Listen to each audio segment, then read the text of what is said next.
Hi guys, Mike here, SSP Firearms. Today we are going to be doing a field strip and cleaning for the FN 509 Tactical. The distinction on the Tactical versus the regular FN is really just that nut on the end of your bolt. And that's for adding compensators, suppressors.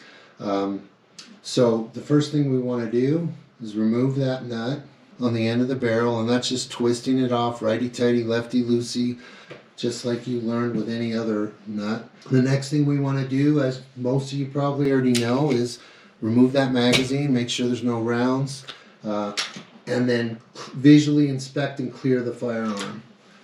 Once that's done, this process from here on out becomes identical to cleaning any FN 509. My FN is equipped with a red dot and a light as well. So I want to be mindful when I'm cleaning that I'm staying away from the lenses. Some people take them off. I don't. But typically, because the amount I clean, every time I fire my firearms, I'm typically cleaning them within a day of firing them. So there isn't a lot of fouling and there's not a lot of heavy cleaning.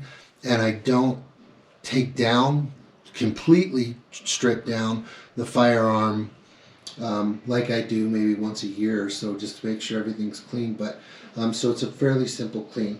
So the first thing you want to do is bring your slide back, move your slide stop lever up into place. That's going to hold that slide back.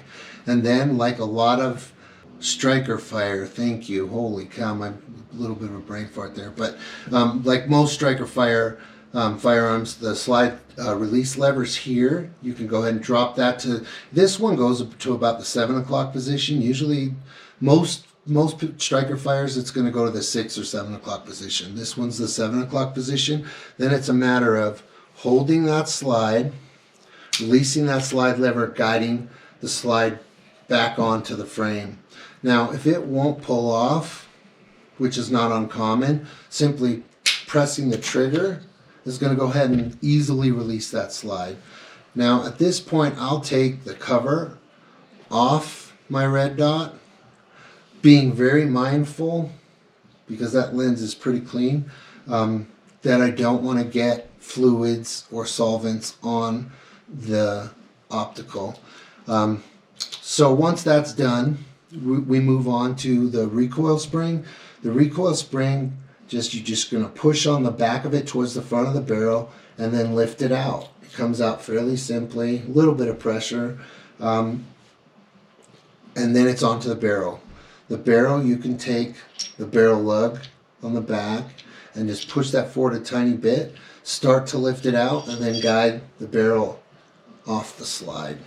So at this point, what I like to do is take the barrel, get some bore max, which is the same as your standard bore cleaners. It really, guys, there's a ton of products out there. As long as your products are specific to cleaning firearms, then whatever particular product you like to use, you'd be using to clean. And a lot of people take their barrel and actually put it in a bowl and let it soak with bore cleaner. I don't, because of the amount of time, the frequency I clean. It's just not necessary. But if you had long standing deposits in your firearm, that's a great idea. But what I did is just, the foam is going to sit. It's not fast running. So what happens is it slowly kind of works the sides of those barrels and gets it cleaned up. Once the barrel is starting to soak in that foam, I'll move on to CLP wipes. And what we're doing now is starting to clean. The nice thing about CLP wipes, this one's almost gone, but the nice thing about CLP wipes is that you're getting some lubrication and you're also cleaning. And so then it's just a matter of getting into the slide and wiping everything down. And really, you want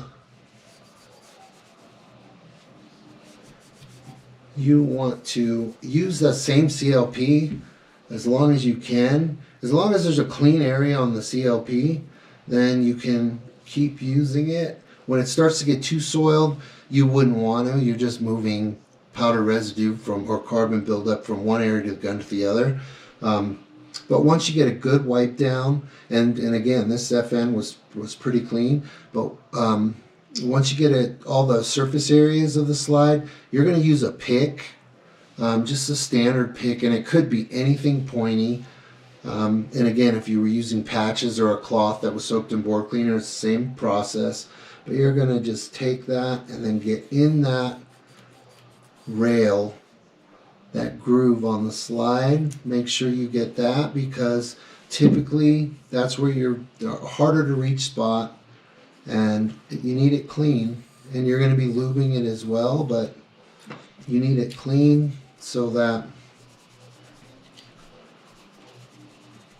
that buildup isn't just kind of covered over by your lube. Sorry guys. And then again, the frame, you're just wiping it down. All the aspects of the frame.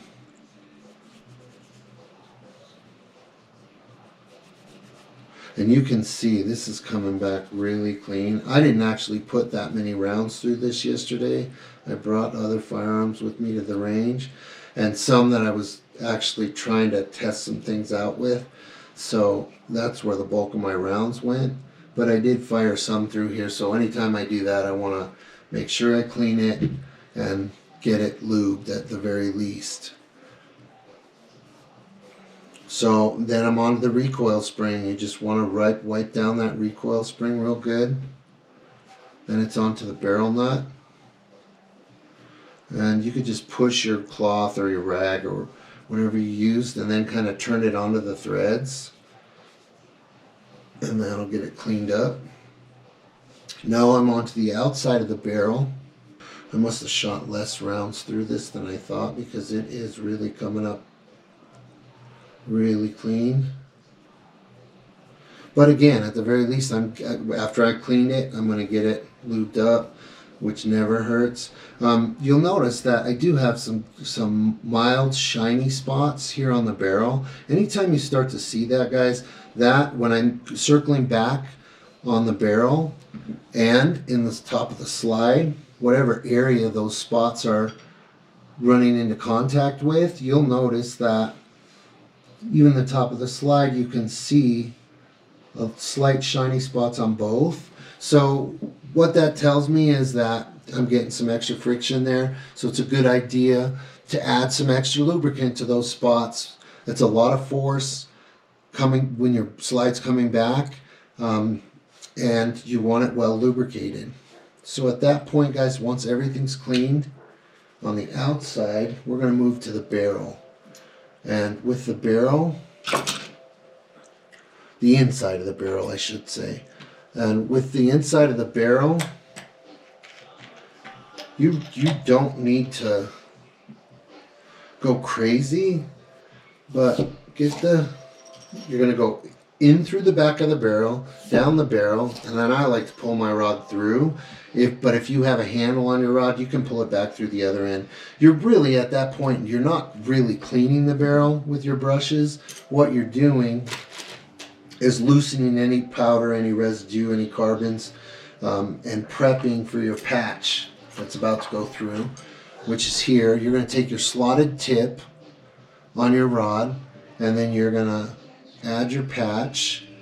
And guys, sometimes people think more is better. It's not always the case. With the patches, you want to keep it down. So if you have the same size patches that I have here, you want to keep it down to one patch. With the patches, what you're doing is you're getting some bore cleaner on the patch itself. You've run the brush through, you've loosened up what's in there, and you're just running that through. I like to run it through slow and kind of turn that rod so that I'm getting contact with the whole patch, and that gives you a good indication of how dirty that barrel is. Now, again, I didn't put a lot of rounds through that, so that's not too bad, but definitely if you're getting any kind of coverage on the patch with residue, then hit it again.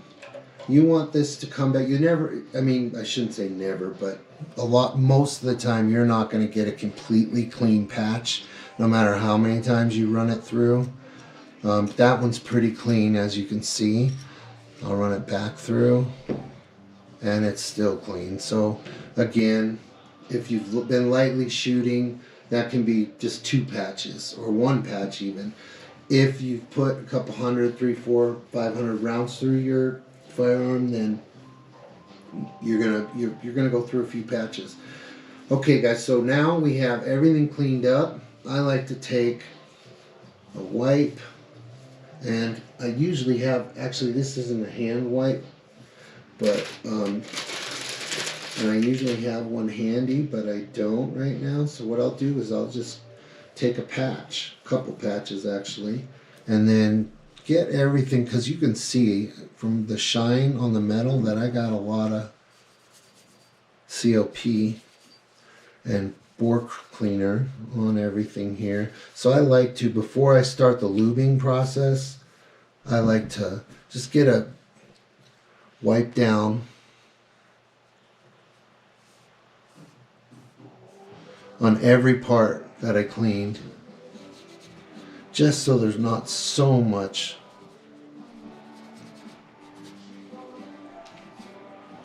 Alright guys, so at this point we're on to the lubing, and with lubing, anytime you can avoid applying gun oil, which is primarily what you're going to use to lube your firearm, unless you have some particular product you like to use. But any gun oil is a good product, and it's going to accomplish what you need it for. I'd stay away from anything that's not gun oil, in the sense that any kind of lubricant that's not specifically for a firearm. But you just don't need that much coverage. So what I'm doing now is wiping down the same areas I cleaned with gun oil. And then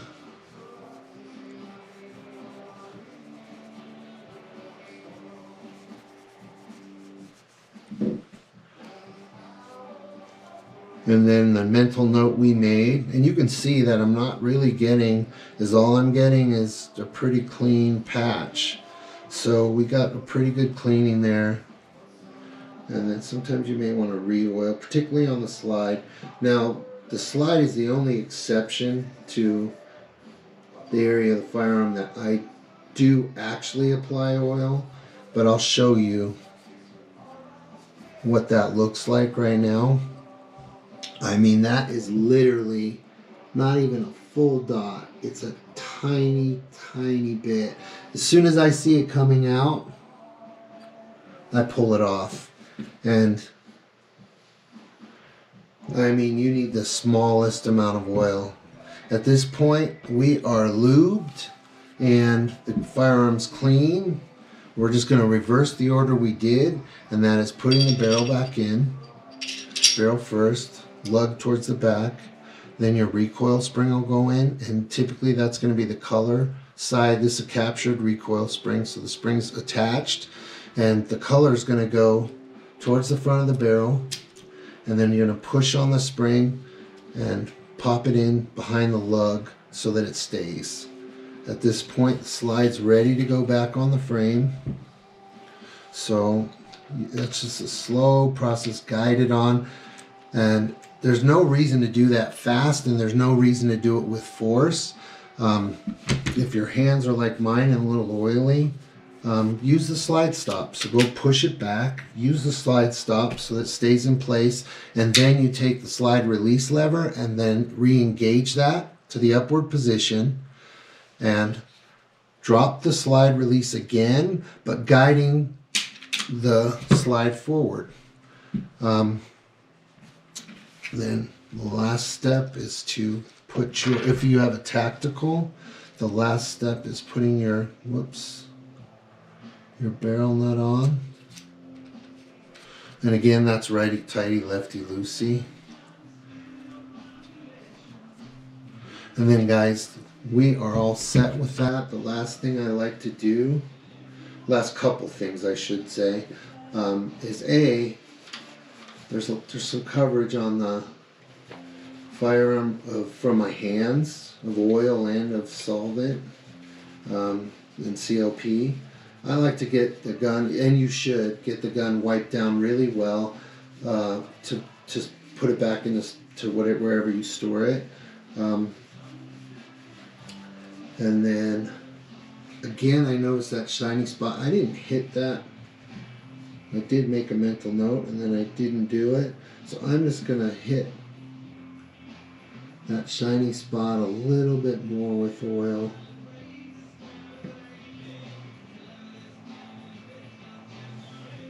And then guys, work that slide a few times and you'll know if you put too much oil in, if racking that slide a few times like that has oil running down your trigger. You don't ever want to see that. That's too over oiled or over lubricated. But that looks good, functions good.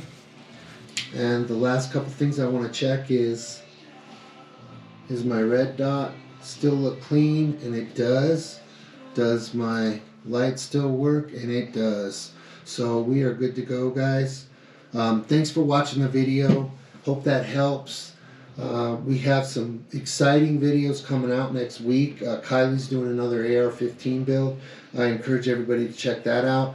And we have some great step-by-step blogs on the website, sspfirearms.com, that's going to allow you to kind of get a real close-up view of everything we cover in the YouTube channel. I encourage you to check it out. Thanks for your time. Have a great day.